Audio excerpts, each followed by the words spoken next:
ओम जय श्री श्री राम। जानु बेगी तव संकट तव भाता। जब मारीच ने मरते हुए जब लक्ष्मण जी का नाम लिया तो माता को यह लगा कि राम जी संकट में हैं, इसलिए लक्ष्मण को पुकार रहे हैं। तो माता ने कहा कि हे लक्ष्मण, तुरंत जाओ और देखो राम जी को क्या हुआ। आरत गिरा सुनी जब सीता, कह लक्ष्मण सन परम संभीता। लक्ष्मण जी बोले कि हे माता, कैसी बात आप कर रहे हैं? राम जी को किस तरह से कोई जीत सकता है या कष्ट में डाल सकता है? जिसकी भ्रुकुट विलास से संसार का अंत हो सकता है माँ, वो राम जी का कोई अनिष्ट नहीं कर सकता माते। और सौंप गए रघुपति मही थाती, जो तज जाऊं तोस नहीं छाती। हे माँ, भगवान जाते हुए भी मुझसे कह के गए थे आपकी रक्षा करने के लिए, मैं अगर जाता हूं यहाँ से तो वह उचित बात नहीं होगी। तो मरम वचन जब सीता बोली, हरि प्रेरित लक्ष्मण मति डोली। और माता सीता ने मर्म स्पर्शी वचन कहे। गोस्वामी जी भी लिखते हैं, गोस्वामी जी ने इस पे प्रकाश बहुत नहीं डाला, लेकिन मर्म स्पर्शी वचन से यह भी तात्पर्य हो सकता है कि माता सीता ने यह कहा हो कि लक्ष्मण, मैं तो अग्नि में निवास कर रही हूँ और प्रभु ने कहा था कि राक्षसों का वध करना है, इस हेतु जाओ, मैं सुरक्षित हूँ यहाँ पे, जाओ देखो राम जी के साथ क्या हो रहा है। लक्ष्मण जी ने जब वह बात सुनी तो लक्ष्मण जी ने चौदिस रेख खचाई अहिसा, 12 बार नाई पद सीसा। लक्ष्मण जी ने एक रेखा खींची और कहा कि माता, मैं जब तक लौट के आता हूं तब तक इस रेखा को पार करके आप मत आइएगा, और यह रेखा पार करके कोई भी आप तक पहुंच नहीं पाएगा। बन दिस देव सौंपी सब काहू। इस प्रकार माता सीता के चरणों में बारंबार नमन कर कर उनको वन देवता और दिक्पालों को सौंप कर जहां रावण था चले, जहां रावण शशि राहु, यानी कि रावण का वध करने वाले भगवान राम जिस तरफ गए थे उस तरफ लक्ष्मण जी चल पड़े। और इधर रावण छुपते छुपाते बचते बचाते, रावण जिसने संपूर्ण पृथ्वी को जीत के रखा था उस समय, जिसने देवताओं को जीत के रखा था, जिसके भुज में इतना बल था, वह छुपते हुए डरते हुए एक तपस्वी वेश में, रात को जिसको नींद न आई हो और सुबह से जिसने अन्न न ग्रहण किया हो, इस प्रकार का वेश बना के माता सीता को साथ ले जाने के लिए कुटिया पे पहुंचा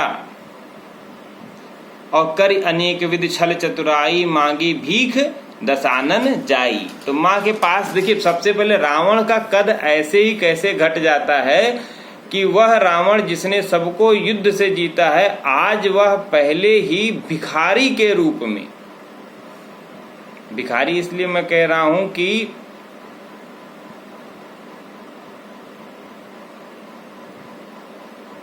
छुपते हुए, गोस्वामी जी ने जो लिखा ना कि छुपते हुए डरते हुए जो रावण गया, तो ब्राह्मण जब भीख मांगने जाता है, भिक्षा मांगने के लिए जाता है, तो छुपते हुए नहीं जाता है, डरते हुए नहीं जाता है। लेकिन गोस्वामी जी लिखते हैं, सो दस शीस स्वान की नाई, इत उत चितई चला भड़ियाई। कि श्वान की तरह, कुत्ते की तरह आगे पीछे देखते हुए कि कोई आ तो नहीं रहा है, इस तरह से वो गया और वहां पे उसने भिक्षा मांगी। और अतिथ जानिसी कंद मूल फल देनी लागते ही कीन बहुरी छल कह रावण सुन सुंदरी बानी बांधी भीख न लेऊं सयानी। तो उसने कहा कि चूंकि यह स्थान बंधा हुआ है इसलिए मैं इस स्थान के भीतर आके भिक्षा ले नहीं सकूंगा, इसलिए हे सुंख सयानी तुमको इस रेखा से बाहर आकर मुझको भिक्षा देनी होगी। और विदगति बाम काल कठिनाई रेख नाग सी बाहर आई।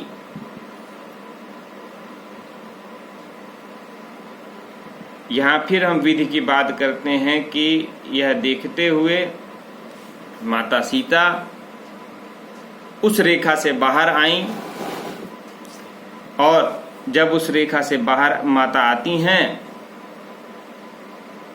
तब विश्व भरन अगदल दलनी करन सकल सुरका जाना नहीं दस्ती सतह मूढ़ कपट के साज।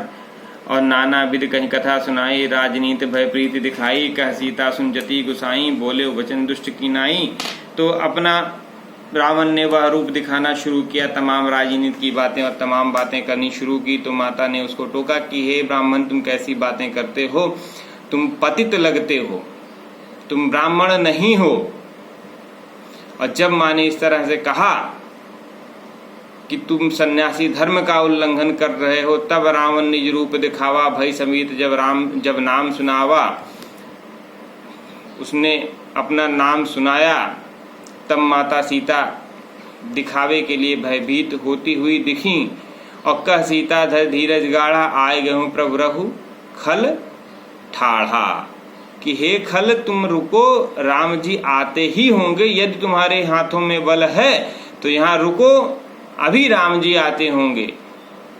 और जब राम जी का नाम सुनते ही रावण को लगा कि अब तो बहुत बुरी तरह मार खाएंगे प्रभु को, जो है अगर आ गए राम जी यहाँ पे, तो इस प्रकार उसने बहुविध करके माता सीता को नमन करते हुए, गोस्वामी जी लिखते हैं कि खर की होई सुरधेनु समाजा जाओ भवन निज सुनु अज्ञाना। माँ ने कहा कि जो तुम्हारी पत्नियां हैं वैसी मुझको मत समझना, हे अज्ञानी यहाँ से चला जा। और यह सुन के रावण का क्या हश्र होता है, सुनत वचन दस शीस लजाना। माँ के वचन सुन के रावण को शर्म आ गई और मन मह चरण बंद सुख माना, और मन ही मन माँ के चरण वंदना की। देखिए रावण अकेला मुक्ति चाहता तो शायद वहीं राम जी से युद्ध करके मर जाता, लेकिन रावण अपने संपूर्ण राक्षस जाति की मुक्ति चाहता था। इस हेतु से उसने माता सीता को लंका ले जाने की ठानी। क्रोधवंत तब रावण लीनस रथ बैठाई, चला गगन पर आतुर भय रथ हाँ कि न जाए। लेकिन डर इतना था कि रावण आज अपना रथ नहीं हाँक पा रहा है, और माता सीता वहां से विलाप करती हुई उस विमान में बैठ के जाने लगी और प्रभु राम को बार बार याद करती हुई विविध प्रकार विलाप कर रही थी माता। उनका विलाप सुनकर गीधराज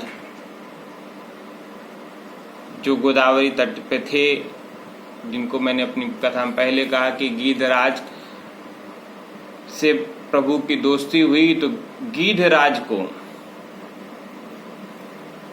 भगवान का जब नाम सुनाई देता है माता सीता के मुख से, तो गीधराज को लगता है कि माता सीता कहीं न कहीं कष्ट में हैं।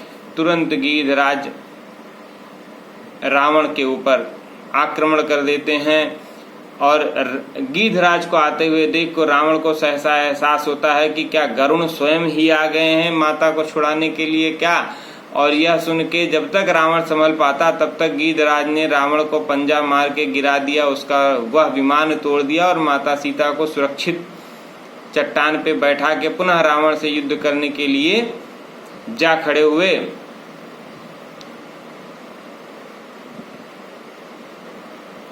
अब रावण संभल चुका था।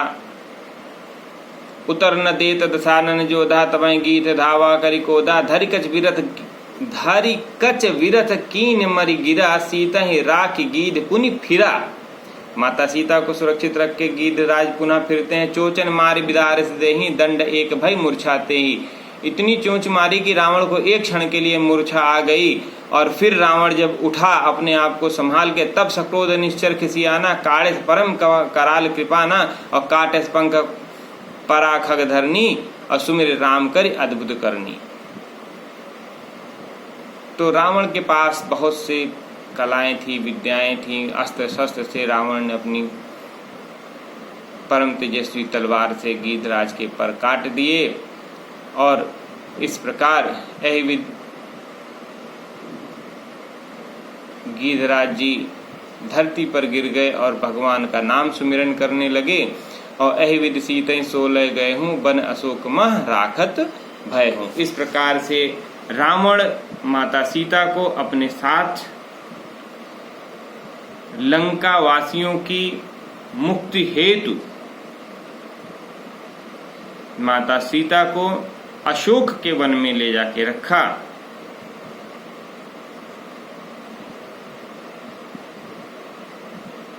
और इधर भगवान राम लक्ष्मण भैया सहित जब पहुंचते हैं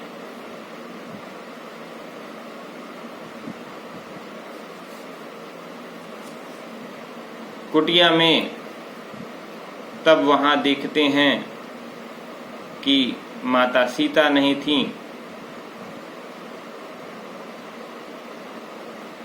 और अब भगवान को अनिष्ट का एहसास हो जाता है। उस अनिष्ट में भगवान हर तरफ माता सीता को खोजते हुए आगे बढ़ते हैं। गोस्वामी जी लिखते हैं कि भगवान सबसे, हे खग मृग हे मधुकर श्रेणी तुम देखी सीता मृग नयनी।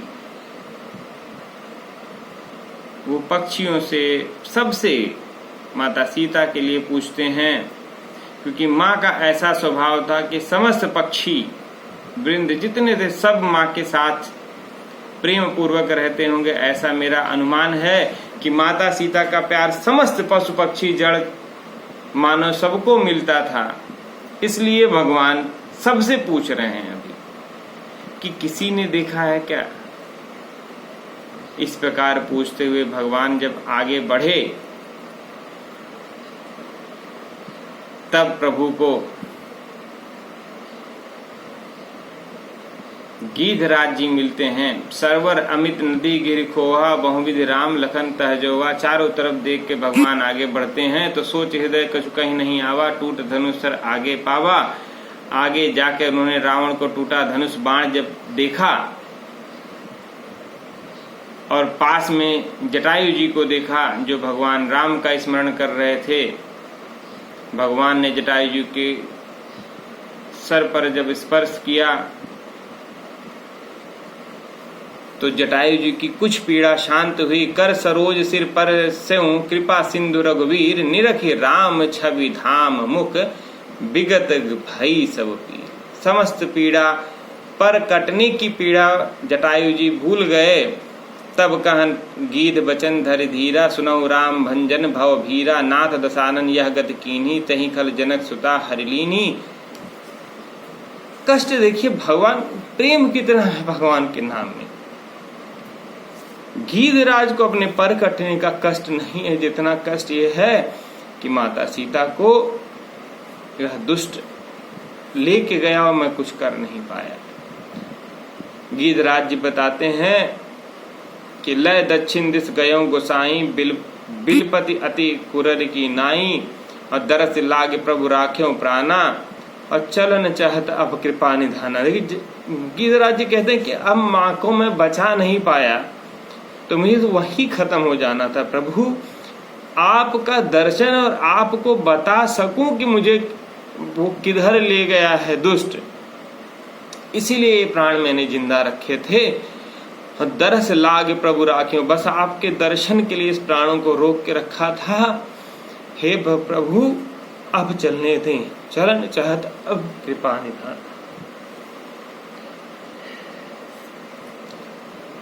ऐसी भक्ति भगवान सबको दे, निष्काम भाव भक्ति। राम जी ने कल कहा कि निष्काम भाव से भक्ति जो होनी चाहिए वो निष्काम भाव से होनी चाहिए। भक्ति कभी भी हमको ये मिल जाए, हमको ये मिल जाए, ऐसी भावना से भक्ति नहीं करनी चाहिए। राम कहा तनु राखऊं ताता, मुस्कान कही तही बाता।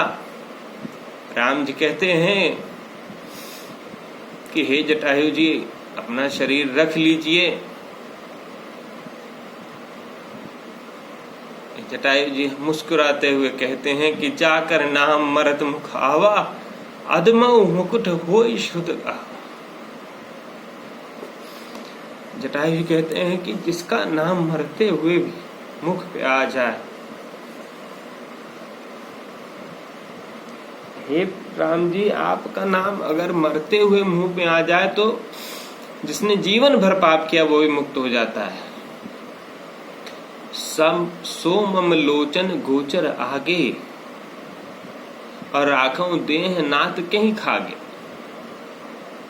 कि हे प्रभु आप मेरे सामने उपस्थित हैं, मैं माता को बचा नहीं पाया, अब ये मेरा आखिरी क्षण है तो मैं अब शरीर को राखूं क्यों? अब कुछ बचा नहीं है। जो कर सकता था मैंने अपना प्रयत्न किया। अब नाथ आप स्वयं मेरे सम्मुख हैं, इसीलिए प्राण को रोक रखा था। अब प्रभु जाने दे। जल भरे नयन कहें रघुराई, तात कर्म निज ते गति पाई। राम जी ने कहा कि अपनी गति दी भगवान ने, परहित बस जिनके मन माही, तिन कह जग दुर्लभ कछु नाही।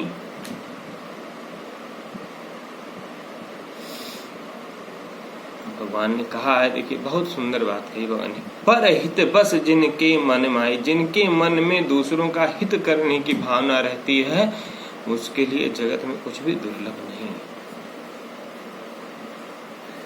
तन तजितात जाहु मम धामा, देहु कहा तुम पूरन कामा। भगवान ने उनको अपनी गति दी और भगवान ने आशीर्वाद दिया कि हे तात आप मेरे धाम में जाएं।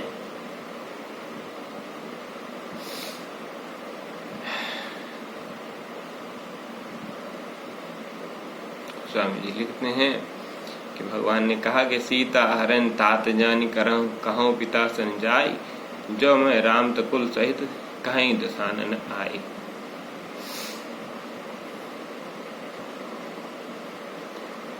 भगवान ने कहा कि आप अपने मेरे धाम जा रहे हैं, वहां दशरथ जी मिलेंगे आपको।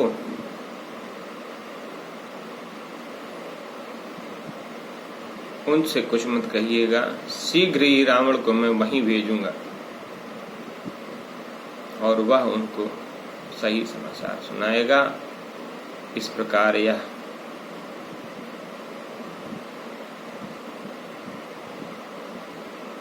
गीधराज ने देह तजी और जाते जाते गीधराज ने बहुत सुंदर भगवान की स्तुति की है।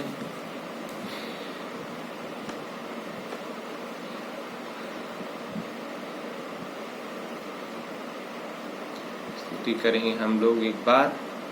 जय राम रूप अनूप निर्गुण सगुण गुण प्रेरक सही, दस शीस बाहु प्रचंड खंडन चंड शर मंडन मही, पाथोत्गात सरोज मुख राजीव आयत लोचनम नित नौमि राम कृपाल बाहु विशाल भव भय मोचनम बल प्रमेय मनहि मजम व्यक्तमेक मगोचरम गोविंद गोपर द्वंद हर विज्ञान घन धरणीधरम जे राम मंत्र जपत संत अनंत जन मन रंजनम नित नौमि राम अकाम प्रिय कामादि खल दल भंजनम जहि श्रुति निरंजन ब्रह्म व्यापक विरज अज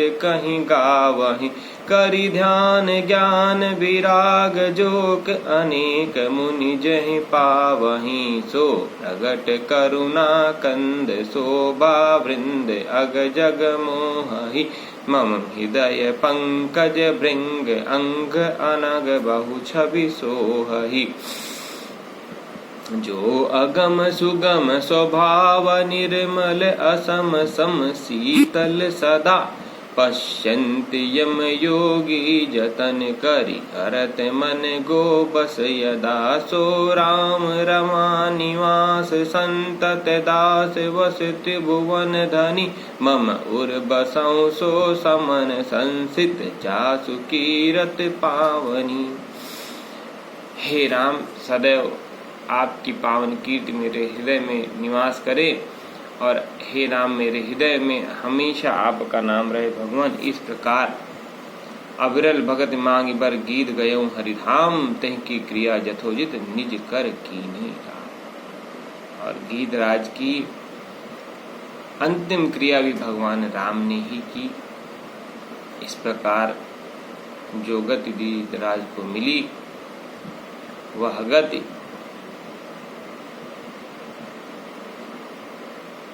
बड़े बड़े सिद्धात्मा को भी नहीं मिली कि जो अंत समय भगवान राम के हाथों में अपना प्राण त्यागता है और भगवान राम ही जिसकी अंतिम क्रिया करते हैं, ऐसी गति गीतराज को।